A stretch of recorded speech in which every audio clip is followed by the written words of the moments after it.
Good morning, everyone. Myself, Dr. Shivaji Sarkar. Today, I am going to discuss about the topic on gastrointestinal agent. आज मैं gastrointestinal agents के अंदर acidifying agents के बारे में discuss करने वाला हूं। उसके साथ ही साथ मैं आपको आज समझाने वाला हूं गैस्ट्रोइंटेस्टिनल एजेंट के हिसाब से हम लोग किस तरीके से डाइल्यूट हाइड्रोक्लोरिक एसिड को यूज़ करते हैं, और उसके साथ ही साथ मैं आपको आज ये भी समझाने वाला हूं जो डाइल्यूट हाइड्रोक्लोरिक एसिड की टोटल इनऑर्गेनिक केमिस्ट्री के बारे में। तो ये टॉपिक जानने से पहले और इस टॉपिक को समझने से पहले मैं सभी स्टूडेंट्स एंड सभी व्यूअर को मेरा चैनल डॉक्टर सरकार होम ट्यूशन में सभी को वेलकम करता हूं। और उसके साथ ही साथ मैं सभी स्टूडेंट्स एंड व्यूअर को ये बोलना चाहता हूं, जो भी स्टूडेंट्स एंड जो भी व्यूअर ने अभी तक मेरे चैनल को सब्सक्राइब नहीं किए वो प्लीज़ मेरा चैनल को सब्सक्राइब कर दे। और उसके बाद सब्सक्रिप्शन करने के बाद मेरा चैनल के अंदर जो वीडियो है वो वीडियो को प्लीज़ देखें, और आज की वीडियो को भी डेफिनेटली वो देखें। और वीडियो को देखने के बाद आप वीडियो को प्लीज़ लाइक कर दो, और उसके साथ ही साथ वीडियो को प्लीज़ कमेंट भी कर दो। और आज की वीडियो का जो डिस्क्रिप्शन बॉक्स है, इस डिस्क्रिप्शन बॉक्स के अंदर आपको बाकी सभी क्वेश्चंस जो इस चैप्टर का रिगार्डिंग है ये क्वेश्चंस आपको मिल जाएंगे। जो क्वेश्चन मेनली यूनिवर्सिटी लेवल में पूछा जाते हैं उन स्टूडेंट्स के लिए जो कुछ स्टूडेंट्स डिप्लोमा इन फार्मेसी की फर्स्ट ईयर में हैं, और वो स्टूडेंट्स जो बी फार्मेसी की फर्स्ट सेमेस्टर में हैं उनके लिए। तो उसके साथ आपको डिस्क्रिप्शन बॉक्स के अंदर मेरा बाकी वीडियो के लिंक भी आपको मिल जाएंगे, तो उस लिंक को क्लिक करके भी आप मेरा बाकी वीडियो को एंजॉय कर सकते हो। तो अभी हम लोग देख लेते हैं आज के टॉपिक को, जान लेते हैं एसिडिफाइंग एजेंट्स होते क्या है, एसिडिफाइंग एजेंट्स के क्लासिफिकेशंस क्या होते हैं, और उसके साथ ही साथ हम लोग ये भी जान लेंगे जो डाइल्यूट हाइड्रोक्लोरिक एसिड की टोटल इनऑर्गेनिक केमिस्ट्री के बारे में। तो सबसे पहले तो हम लोग ये जान लेते हैं जो एसिडिफाइंग एजेंट्स क्या है और इसे हम लोग दूसरे कौन से नाम से जानते हैं। जैसे हम लोग यहाँ पर अभी देख पा रहे हैं जो एसिडिफाइंग एजेंट्स को हम लोग दूसरी भी एक नाम से जानते हैं जिसे हम लोग एसिडिफायर के नाम से जानते हैं। तो एसिडिफाइंग एजेंट्स क्या हुआ? एसिडिफाइंग एजेंट्स मीन्स ये एक ऐसे कुछ केमिकल सब्सटेंसेस जो सब्सटेंसेस हम लोग हमारा बॉडी के अंदर जो अप्लाई करते हैं वो एप्लीकेशंस होने के बाद वो हमारे बॉडी के अंदर क्या करेंगे, वो हमारा बॉडी के अंदर एसिडिक लेवल को इंक्रीज करते हैं। दैट मीन्स इस कंडीशन में हम लोग ऐसा ये बोल सकते हैं these are the chemicals which are responsible to increase the level of acid in the stomachs when they are ingested and thereby decrease the stomach pH. That means कभी कभार ऐसा हो सकता है जो पेशेंट के बॉडी के अंदर आप ऐसा देख पा रहे हो जो उसकी बॉडी के अंदर HCl की सिक्रेशन जितना होना चाहिए, उसके बॉडी के अंदर HCl की कंसंट्रेशन जितना होना चाहिए स्टोमक में उतना नहीं हो पाते। और उसका मतलब भी आप जानते हो क्योंकि आपका बॉडी के अंदर HCl की क्वांटिटी प्रॉपर्ली नहीं हुआ तो उस जगह पे आप फूड को एसिडिफाई नहीं कर पाओगे। और आप ये भी जानते हो फूड को आप एसिडिफिकेशन में नहीं ले पाए और फूड को आप एसिडिफाई नहीं ले कर पाए तो उस कंडीशन में आपका बॉडी फूड को डाइजेस्ट नहीं कर पाएंगे। इसका मतलब उस कंडीशन में पेशेंट के बॉडी के अंदर आप क्या देखोगे, उसका पेशेंट के बॉडी के अंदर आपका इनडाइजेशन के प्रॉब्लम शुरू हो जाएंगे। तो ऐसा जब प्रॉब्लम आप देख पा रहे हो पेशेंट के बॉडी के अंदर, उस कंडीशन में पेशेंट को इस प्रॉब्लम से रिकवर करने के लिए जो एजेंट्स उसे अप्लाई करोगे डेफिनेटली वो एजेंट्स आपका इनऑर्गेनिक होंगे। वो एजेंट्स को हम लोग यहाँ पर एसिडिफाइंग एजेंट्स और इसी को हम लोग यहाँ पर एसिडिफायर के हिसाब से कंसीडर करते हैं। इस जगह पे आपको याद रखना है जो हम लोग जब एसिडिफाइंग एजेंट्स को बोलते हैं और जब हम लोग इसको क्लासिफिकेशंस की तरफ चलेंगे तो इसको मेनली हम लोग कुछ भाग में क्लासिफाई करते हैं। तो अभी हम लोग देख लेते हैं जो एसिडिफाइंग एजेंट्स को जब हम लोग क्लासिफिकेशंस में लेके जाएंगे तो इसका क्लासिफिकेशंस कितनी टाइप की होते हैं। सबसे पहले हम लोग एसिडिफाइंग एजेंट्स को क्लासिफिकेशंस में हम लोग यहाँ पर देख पा रहे हैं जो गैस्ट्रिक एसिडिफायर। तो क्वेश्चन अभी ये जनरेट हो रहा है जो हम लोग गैस्ट्रिक एसिडिफायर किसे बोलेंगे और कौन सी टाइप के एजेंट्स, कौन सी टाइप की ड्रग्स को हम लोग गैस्ट्रिक एसिडिफायर के नाम से जानते हैं।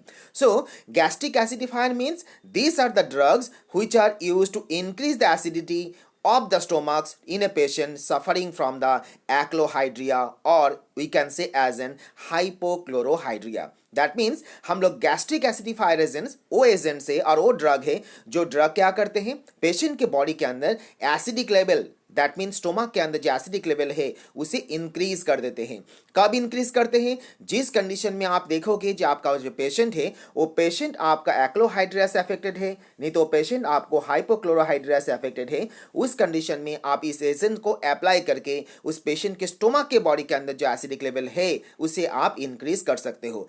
दैट मीन्स इस जगह पे मैं आपको क्या बोलना चाह रहा हूँ, इस जगह पे मैं आपको ये बोलना चाह रहा हूँ, आपके सामने कोई पेशेंट आए और पेशेंट को आप एग्जामिनेशन करने के बाद आप ये देख पा रहे हो जो पेशेंट आपका एक्लोहाइड्रिया से अफेक्टेड है और हाइपोक्लोरोहाइड्रिया से अफेक्टेड है, तो उस कंडीशन में आप डेफिनेटली क्या अप्लाई करोगे, उस कंडीशन में डेफिनेटली आप एसिडिफाइंग एजेंट्स अप्लाई करोगे। और कौन से एसिडिफाइंग एजेंट अप्लाई करोगे, उस जगह पे आप अप्लाई करोगे गैस्ट्रिक एसिडिफाइंग एजेंट्स। क्यों अप्लाई करोगे, क्योंकि मैंने अभी बोला ये एजेंट्स वो इनऑर्गेनिक एजेंट्स हैं जो एजेंट्स को हम लोग तब अप्लाई करते हैं जिस कंडीशन में आपका पेशेंट के बॉडी के अंदर जो एसिडिक लेवल है, उसका कंसंट्रेशन लेवल है, तो आपको उसको इंक्रीज करने की जरूरत पड़े, उस कंडीशन में आप इसे अप्लाई करोगे। और इसी रीजन के लिए आप गैस्ट्रिक एसिडिफाइंग एजेंट एक्लोहाइड्रिया और हाइपोक्लोरोहाइड्रिया को ट्रीट करने के लिए आप इसे अप्लाई कर सकते हो। तो अभी जैसे मैंने अभी आपको समझा दिया जो गैस्ट्रिक एसिडिफायर क्या होते हैं, तो अभी क्वेश्चन ये आ रहा है, जैसे मैंने अभी आपको बोला एक्लोहाइड्रिया ये क्या है, क्योंकि यूनिवर्सिटी लेवल में ये क्वेश्चन भी कभी कभार पूछा जाते हैं जो आप एक्लोहाइड्रिया और हाइपोक्लोरोहाइड्रिया के बारे में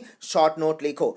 तो जैसे मैंने अभी बोला जो एक्लोहाइड्रिया का मतलब क्या होते हैं, एक्लोहाइड्रिया हाइपोक्लोरोहाइड्रिया का मतलब ये हो रहा है जो पेशेंट के बॉडी के अंदर जितनी क्वांटिटी में हाइड्रोक्लोरिक एसिड के सिक्रेशन होना चाहिए उतनी क्वांटिटी में हाइड्रोक्लोरिक एसिड के सिक्रेशन आप नहीं देख पाते हो, और उस कंडीशन को हम लोग क्या बोलते हैं, उस कंडीशन को हम लोग हाइपोक्लोरोहाइड्रिया और एक्लोहाइड्रिया के नाम से जानते हैं। मैंने अभी आपको बोला जब पेशेंट के बॉडी के अंदर ये प्रॉब्लम आप देखोगे, दैट मींस एक्लोहाइड्रिया और हाइपोक्लोरोहाइड्रिया के प्रॉब्लम देखोगे, तो उस कंडीशन में पेशेंट के सबसे प्रॉब्लम ये होंगे जो वो फूड को डाइजेस्ट नहीं कर पाएंगे, वो इंडाइजेशंस की प्रॉपर्ली सफर होना शुरू हो जाएंगे। एंड अभी क्वेश्चन ये जनरेट हो रहा है, तो ये जो प्रॉब्लम है, ये जो पेशेंट जो यहाँ पर जो एक्लोहाइड्रिया से अफेक्टेड हो रहा है, ये भी दो कैटेगरी में हम लोग उसे डिवाइड करते हैं। तो कौन से कैटेगरी है आप देख सकते हो, यहाँ पर पहला जो कैटेगरी है उस कैटेगरी में हम लोग ये ऑब्जर्व कर पाते हैं जो patient they are free of gastric acid after stimulation with histamine phosphate.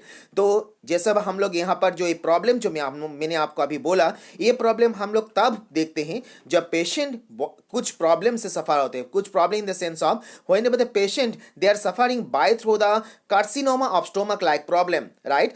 और उस कंडीशन में आप देख सकते हो जो पेशेंट के बॉडी के अंदर आप ये प्रॉब्लम देख पाओगे, ये problem in the sense of in that conditions the patient they are affected by the help of this problem, that means in that condition we can observe that the gastric acid cell they are remain free of the gastric acid cell after the stimulation with the histamine phosphate. That means यहाँ पर आपको मैंने बोला जो definitely ये point भी आपको याद रखना है, जिससे कोई भी प्रॉब्लम कोई भी डिजीज जब आपके बॉडी के अंदर होंगे तभी आपके बॉडी के अंदर एबनॉर्मलिटीज आते हैं। तो डेफिनेटली एक्लोहाइड्रिया भी कोई नॉर्मल कंडीशन तो है नहीं, दैट मीन्स ये भी एक टाइप की डिजीज है, दैट मीन्स डिजीज है मतलब बॉडी के अंदर कोई भी टाइप के डिस्टर्बेंस होना चाहिए, ये जो कंडीशंस आपका बॉडी में जनरेट हो रहा है ये भी कोई डिजीज से होना चाहिए। इसीलिए मैंने आपको बोला जो आपको याद रखना है whenever the patient they are affected by through the carcinoma of stomach, जब ऐसा carcinoma of stomach like problems patient के बॉडी में होते हैं उस कंडीशन में आप देख पाओगे the patient they are free of gastric acid cell after the stimulation of histamine problem. And तो ये जो हिस्टामाइन फॉस्फेट की जो प्रॉब्लम मैंने आपको एक बोला, ये तो एक कंडीशन गया, उसके साथ ही साथ कुछ पेशेंट के बॉडी के अंदर हम लोग ये भी देख पाते हैं जो whenever the patient they are normally lack of gastric acid cell but respond to the stimulation of histamine, and that type of the problems we are going to be observed. The condition is whenever the patient they are suffering by through the nephritis, whenever the patient they are suffering by through the tuberculosis, and whenever the patient they are suffering by through the hypothyroidism and pellagra-like disease. तो ये सब जो problem मैंने आपको बोला, ये सब जो प्रॉब्लम्स और ये सब जो डिजीज के बारे में मैंने आपको बोला, जब पेशेंट के बॉडी के अंदर नेफ्राइटिस हो जाए, उसके बॉडी के अंदर क्रॉनिक अल्कोहलिज्म की प्रॉब्लम आए, जब पेशेंट के बॉडी के अंदर tuberculosis, hypothyroidism and pellagra like problems को वो पेशेंट के बॉडी के अंदर आप जब देख पाओगे, तो उस जगह पे आप देखोगे जो पेशेंट के बॉडी के अंदर एक्लोहाइड्रिया होंगे, और एक्लोहाइड्रिया के जो कैटेगरी तब आप देखोगे कौन से कैटेगरी होंगे, वो कैटेगरी सेकंड नंबर कैटेगरी जो मैंने आपको बोला, जो they are lack of gastric acid cell but response to stimulation by the histamine, ये जो प्रॉब्लम है ये प्रॉब्लम आप देख पाओगे। सो ओवरऑल आपको आपने यहाँ पर देख लिया जो एक्लोहाइड्रिया जब पेशेंट के बॉडी के होंगे तो उस जगह पे वो कंडीशंस क्या होंगे, और उसके साथ ही साथ आपने देख लिया जो कौन से कंडीशन में आप वो प्रॉब्लम देख सकते हो और ऑब्जर्व कर सकते हो। तो अभी आपके सामने कुछ पिक्चर भी आ रहा है, उस पिक्चर में भी आप देख सकते हो जो एक्लोहाइड्रिया की जो कॉजेज और रीजन जो मैंने आपको बोला, तो आप यहाँ पर देख सकते हो जो स्टोमक कैंसर के हिसाब से, हाइपोथायराइडिज्म जो मैं अभी आपको बोला, हाइपोथायराइडिज्म के साथ ही साथ मैंने आपको गैस्ट्राइटिस की प्रॉब्लम भी बोला। सो ये सब जो डायग्राम आप देख रहे हो, इस डायग्राम से आप कुछ हद तक ये प्रेडिक्शन कर लो जो ये सब प्रॉब्लम हुआ हुआ तो पेशेंट के बॉडी के अंदर ये सब डिजीज हुआ तो पेशेंट के बॉडी के अंदर आप क्या देख सकते हो, उस जगह पे आपके पेशेंट के बॉडी के अंदर आप एक्लोहाइड्रिया के प्रॉब्लम देख सकते हो। तो अभी जैसे मैंने सेकेंड जो एसिडिफायर होते हैं जो भी बहुत ज्यादा वेल नोन है, इसे हम लोग सिस्टेमिक एसिडिफायर के नाम से जानते हैं। तो अभी क्वेश्चन आ रहा है ये सिस्टेमिक एसिडिफायर क्या होते हैं। So these are the drugs और the agents which are able to neutralize the alkaline body fluid specially the blood और to maintain the pH of the part of the body, they are called as an systemic acidifier. That means इस जगह पे मैं आपको ये बोलना चाह रहा हूं द सिस्टेमिक एसिडिफायर के हिसाब से आप उस एजेंट्स को और उस ड्रग को कंसिडर करोगे जो क्या करते हैं, जो हमारा बॉडी की जो अल्कलाइन फ्लूइड है उसे वो न्यूट्रलाइज कर देते हैं और इसे हम लोग सिस्टेमिक एसिडिफायर के नाम से जानते हैं। नेक्स्ट जो एसिडिफायर आते हैं उसे हम लोग यूरिनरी एसिडिफायर बोलते हैं। और यूरिनरी एसिडिफायर मीन्स ये वो ड्रग है और ये एजेंट है जो एजेंट्स को और ड्रग को हम लोग यूज करते हैं to remove the acidic urine from the body and after the removing we are going to be maintain the pH in our urine. So इसीलिए इसे हम लोग यूरिनरी एसिडिफायर के नाम से जानते हैं, क्योंकि आप यहां पर देख सकते हो जो ये एसिडिफायर हम लोग यूज करने के बाद ये क्या कर सकते हैं, they are responsible to remove the acidic urine. ये आपका बॉडी के अंदर से एसिडिक यूरिन को रिमूव कर देते हैं और जब रिमूव कर दोगे तो उस कंडीशन में ये क्या करेंगे, आपका बॉडी के जो यूरिन का जो pH है उसे वो मेंटेन कर सकते हैं और इसी रीजन के लिए हम लोग इसे यूरिनरी एसिडिफायर के नाम से जानते हैं। और लास्ट जो पॉइंट आते हैं उसे हम लोग एसिड बोलेंगे एंड पर्टिकुलरली ये एजेंट्स ओ एजेंट्स है और ये एजेंट्स वो इनऑर्गेनिक एजेंट्स और इनऑर्गेनिक केमिकल्स है जो हम लोग फार्मास्यूटिकल एड्स में यूज करते हैं फॉर द ट्रीटमेंट और फॉर द मेडिकामेंट। तो यहां पर मैंने आपको डिस्कस किया जो एसिडिफायर एजेंट्स और एसिडिफायर कितने टाइप के होते हैं और मैंने इसीलिए आपको डिस्कस किया क्योंकि इस जगह से भी क्वेश्चन आपको एग्जाम हॉल में पूछा जा सकते हैं। तो जैसे क्वेश्चन आपको ऐसा पूछा जा सकते हैं जो एसिडिफाइंग एजेंट एसिडिफायर क्या है और उसको आप क्लासिफिकेशंस करो और उसके बारे में आप एक्सप्लेनेशन दो। तो जब आपको पूछा जाएंगे तो उस जगह पे आप एसिडिफायर का डेफिनेशंस दे दो जो मैंने अभी आपको दिया। उसके साथ ही साथ आप यहाँ पर gastric acidifier, systemic acidifier, urinary acidifier और एसिड के बारे में आप यहाँ पर एग्जाम हॉल में एक्सप्लेनेशन कर दो जब आपको ये क्वेश्चन पूछा जाएगा। तो अभी जो पॉइंट मैं आपके साथ डिस्कस करने वाला हूं वो है हाइड्रोक्लोरिक एसिड, क्योंकि ये बहुत ही ज्यादा वेल नोन एक एसिडिफायर है और इसे मैक्सिममली हम लोग मेडिकामेंट और मेडिसिन के हिसाब से हम लोग इसे यूज करते हैं। तो ट्रीटमेंट करने के लिए पेशेंट को, जो भी पेशेंट आपका एक्लोहाइड्रिया एंड हाइपोक्लोरोहाइड्रिया के अंदर सफर हो रहा है, तो क्वेश्चन जब हाइड्रोक्लोरिक एसिड से पूछा जाते हैं तो क्वेश्चन को पूछा जाते हैं जो आप हाइड्रोक्लोरिक एसिड के टोटल इनऑर्गेनिक केमिस्ट्री के बारे में एक्सप्लेनेशंस करो। तो जब ये क्वेश्चन को आपको पूछा जाएंगे तो क्वेश्चन ये जनरेट हो रहा है भाई आप इसको आंसर कैसे लिखोगे। तो इसका आंसर जो आप कैसे लिखोगे वही मैं आपको अभी समझाने वाला हूं। तो मेनली हाइड्रोक्लोरिक एसिड को जब हम लोग इसको यूज करते हैं एज एन एसिडिफायर तो इसका जो कॉन्सेंट्रेशन लेवल होते हैं वो कॉन्सेंट्रेशन लेवल होते हैं आपका 10% W/W। और आपको पता है W/W का मतलब होते हैं वेट बाय वेट। तो ये जगह पे आपने क्लास 12-11 में भी आपने पढ़ चुके हो वेट बाय वेट का मतलब क्या है। तो ये पॉइंट मैं आपको डिस्कस नहीं कर रहा हूं, फिर भी आपको समझ में नहीं आ रहा है W/W का मतलब क्या है तो डेफिनेटली आप मुझे मेल करो, नहीं तो आप चाहो तो मुझे कमेंट बॉक्स में क्वेश्चन पूछो तो डेफिनेटली मैं आपको उस जगह पे समझा दूंगा जो W/W का मतलब क्या होते हैं। सो ओवरऑल आप यहाँ पर ऑब्जर्व कर पा रहे हो जो हाइड्रोक्लोरिक एसिड जो हम लोग यूज करेंगे एज एन एसिडिफायर के हिसाब से इसे हम लोग 10% यूज करते हैं और उसका जो कंसंट्रेशन लेवल होंगे वो होते हैं W/W। तो अभी क्वेश्चन ये भी है जो इसका मॉलिक्यूलर फॉर्मूला क्या है। इसका मॉलिक्यूलर फॉर्मूला हम लोग देख सकते हैं ये HCl है और इसका मॉलिक्यूलर वेट है 36.46। तो अभी ये जो हाइड्रोक्लोरिक एसिड जो हम लोग एसिडिफायर एजेंट्स के हिसाब से यूज करेंगे इसे हम लोग प्रिपेयर कैसे करें। जनरली जब आप इसको प्रिपेयर करना चाहोगे तो प्रिपेयर करने के लिए आपको हाइड्रोक्लोरिक एसिड के साथ प्यूरिफाइड वाटर की जरूरत है। और आप जानते हो जो प्यूरिफाइड वाटर के साथ डिस्टिल वाटर का क्या डिफरेंशिएशन है, क्योंकि जब प्यूरिफाइड वाटर की बात आप लोग करते हैं तो उस जगह पे आप सभी के सभी मिनरल्स जो वाटर के अंदर प्रेजेंट होते हैं वो सभी के सभी आप वहां पर देख पाओगे। लेकिन डिस्टिल वाटर की बात हम लोग करें तो वहां पर कोई भी टाइप के आयन्स हम लोग वाटर के अंदर नहीं देख पाते। लेकिन यहाँ पर हमें डिस्टिल वाटर की जरूरत नहीं है, यहाँ पर हमें प्यूरिफाइड वाटर को यूज करना है। सो ओवरऑल यहाँ पर आप हाइड्रोक्लोरिक एसिड के साथ प्यूरिफाइड वाटर को जोड़ोगे। So hydrochloric acid is commonly known as an spirit of salt because it was first of the all hydrochloric first of all the prepare by the distillation of C salt with the sulphuric acid. तो इस जगह पे मैं आपको एक point बोलना चाहता हूं, जो हाइड्रोक्लोरिक एसिड को भी हम लोग दूसरे नाम से जानते हैं, इसे हम लोग स्पिरिट ऑफ सॉल्ट के नाम से जानते हैं, क्योंकि कभी कभार ये क्वेश्चन भी पूछा जाते हैं जो स्पिरिट ऑफ सॉल्ट के बारे में आप एक्सप्लेनेशन करो। दैट मीन्स उस जगह पे आपको कंफ्यूज नहीं होना। स्पिरिट ऑफ सॉल्ट का मतलब यहां पर हम लोग हाइड्रोक्लोरिक एसिड के बारे में ही बोल रहे हैं। लेकिन मैंने आपको वो भी अभी बोला, इसे हम लोग स्पिरिट ऑफ सॉल्ट क्यों बोलते हैं, इसीलिए बोलते हैं because it was first of all prepare by the distillation of C salt with sulphuric acid, और इसीलिए हम लोग इसको स्पिरिट ऑफ सॉल्ट के नाम से जानते हैं। And it is an aqua solution of hydrogen chloride in water and having not less than 33% W/W and not more than 38% HCl in concentration. तो अभी इसका प्रॉपर्टीज क्या है?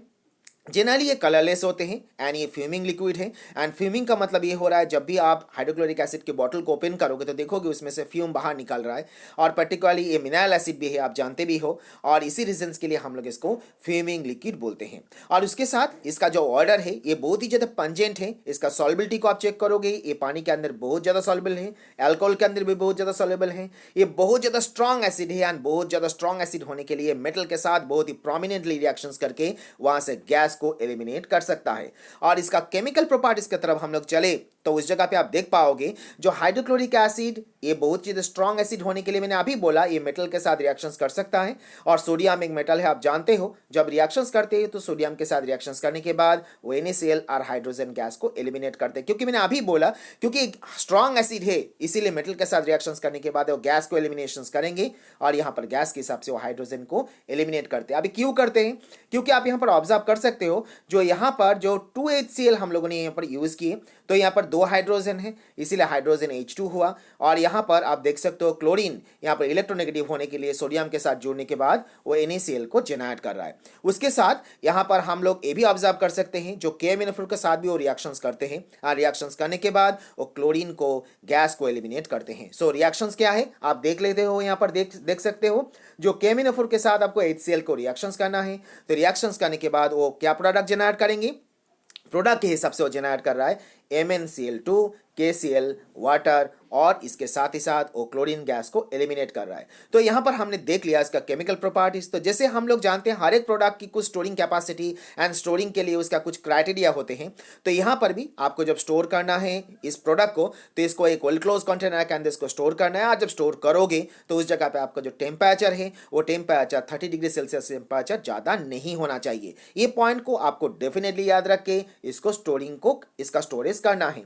अभी क्वेश्चन है इसका यूज कहां पर करेंगे, इसको किस जगह पे यूज किया जाता है? मैंने अभी बोला था आपको जो यूज हम लोग करें इसको यूज के हिसाब से हम लोग इसको फार्मास्यूटिकल एड्स और इसको हम लोग एसिडिफाइंग एजेंट्स के हिसाब से यूज करते हैं हम लोग। एंड जब इसको हम लोग गैस्ट्रिक एसिडिफायर के हिसाब से यूज करेंगे, so in that condition the level of the hydrochloric acid in gastric juice are very low. उसी कंडीशन में आप इसे यूज कर सकते हो। And it can be also use as an solvent and it's all be used as an catalyst in basis of the pharmaceutical as an acidifier। और इसका जो डोज है जब आप पेशेंट को डोज अप्लाई करोगे तो डोज कितना रखना है आपको? डोज आपको रखना है 0.6 से लेके आपका 8 ml तक।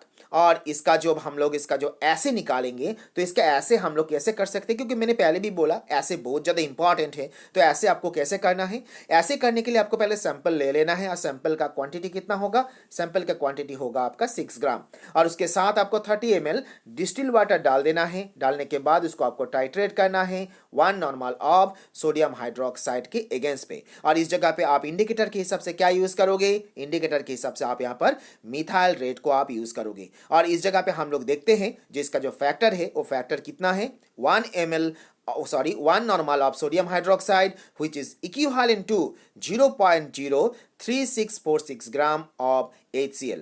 तो यहाँ पर हम लोगों ने देखा जो हम लोग इसका ऐसे कैसे कर सकते हैं, और यहाँ पर आप देख लो जब आप ऐसे करोगे तो इस जगह पे डेफिनेटली आप क्या कर रहे हो? बेस के साथ HCl का रिएक्शंस कर रहे हो। दैट मीन्स यहाँ पर जो आपका रिएक्शंस होंगे तो एसिड के साथ बेस का रिएक्शंस होते तो क्या प्रोडक्ट जेनरेट होते हैं? आपका सॉल्ट जेनरेट होते हैं। तो यहाँ पर भी आपका सॉल्ट ही जेनरेट होगा, जो आप यहाँ पर ऑब्जर्व कर सकते हो। जो सोडियम हाइड्रोक्साइड के साथ आपने HCl का रिएक्शंस करने के बाद ये NaCl एंड वाटर को आपका जेनरेट किए। तो ओवरऑल ये आपका ऐसे है, और इस ऐसे को भी आप याद रखना क्योंकि एग्जाम हॉल में आपको ऐसे पूछा जा सकते हैं। सिंपल है, बहुत ज़्यादा कठिन नहीं है। ऐसे आपको सिंपल सैंपल ले लेना है, 6 ग्राम, और उसके साथ आपको डिस्टिल वाटर डालना है 30 ml, और उसके बाद सीधा आपको टाइट्रेशन करना है against 1 normal of sodium hydroxide. लेकिन भूलना नहीं, इस जगह पे आपको इंडिकेटर भी यूज करना है, जो आपका मिथाइल रेड है एज एन इंडिकेटर।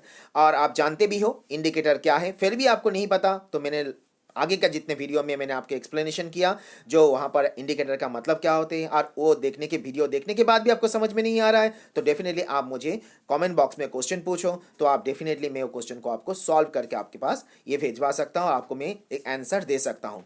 तो आज के वीडियो में इतना ही है, आज के लेक्चर में इतना ही मुझे बोलना था। तो आज के लेक्चर में आपने देख लिया जो एसिडिफाइंग एजेंट्स क्या है और उसका क्वेश्चन किस तरीके से यूनिवर्सिटी लेवल में पूछा जाते हैं, और जब पूछा जाएंगे उसका आंसर आप किस तरीके से लिखोगे। और उसके साथ आपने आज ये भी देख लिया हाइड्रोक्लोरिक एसिड के टोटल इनऑर्गेनिक केमिस्ट्री के बारे में। जब आपको पूछा जाएगा एग्जाम हॉल में तो आपको सब कुछ यहां पर लिखना है, उसका प्रॉपर्टीज, उसका केमिकल प्रॉपर्टीज, उसका फिजिकल प्रॉपर्टीज, उसका प्रिपरेशंस, और उसके इंग्रेडिएंट, उसका यूज, उसका एसे, और इसका साथ ही साथ उसका डोज भी। तो आज के लिए इतना ही है। नेक्स्ट वीडियो में हम लोग इसी टॉपिक के लेके आगे की तरफ जाएंगे और देखेंगे और भी नया कुछ क्वेश्चंस को, और जान लेंगे उस क्वेश्चन को कैसे करके आपको आंसर लिखना है जब यूनिवर्सिटी लेवल में आपको क्वेश्चन को पूछा जाते हैं। So thank you each and every students, each and every viewer, for your support, for your love and for your valuable comment. Thank you again.